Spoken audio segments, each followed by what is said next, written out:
ଏଥୁଅନ୍ତେ ଶିବ କହନ୍ତି ତ ସେ ଶୁଣ ଗୋ ବାଳି। ଭ୍ରାତରାଜେ ପେଶୀ ଶ୍ରୀରାମ ବନେ କରନ୍ତି କେଳି। ଏକାନ୍ତ ବିହାର ନିମନ୍ତେ ପୁନ କୁଟିରୁ ଗଲେ। ମଦାଗ୍ନି ନଦୀ ତଟରେ ଯାଇ ପ୍ରବେଶ ହେଲେ। ସୀତୟାଙ୍କୁ ଚାହିଁ ବୋଲନ୍ତି ରଘୁକୁଳ ମଣ୍ଡନ। ମୁଁ ଆଗ ଲୁଚିଲେ ଖୋଜିବୁ କିରେ ମୋ ପ୍ରାଣ ଧନ। ତା ଶୁଣି ସୀତୟା ବୋଇଲେ ନିଶ୍ଚେ ଖୋଜିବି ମୁହିଁ। ମତ୍ସ୍ୟ ମୁଦି ଦେବି ବୋଲିଣ ହସି ଜାନକୀ ସାଇଁ।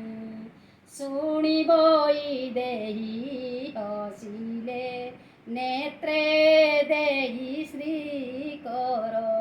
ସେହି ସମୟରେ ଭକତ ବନ୍ଧୁ ହେଲେ ଅନ୍ତର।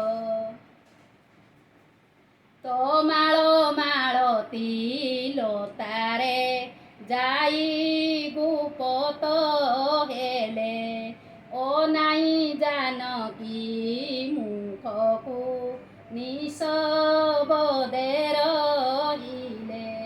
ସୀତା କର କାଢ଼ି ନେତ୍ରରୁ ମିଛେ ଡାକିଲେ ସତୀ। ଦେଖିଲା ଉତାରୁ ନ ଆସ ଏ କି ତୁମ୍ଭର ରୀତି।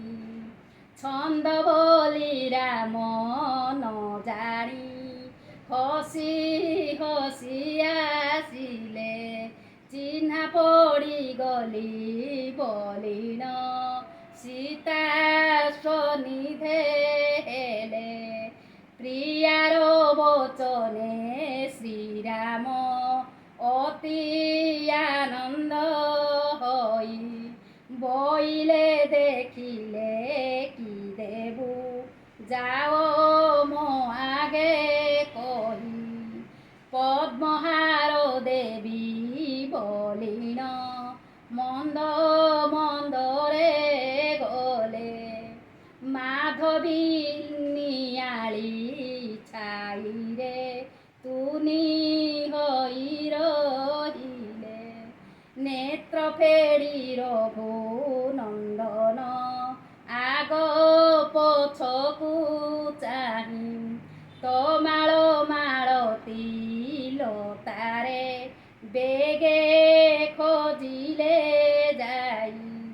ଏହି ରୂପେ ନାନା ଲତାକୁ ଖୋଜି ରଘୁନନ୍ଦନ।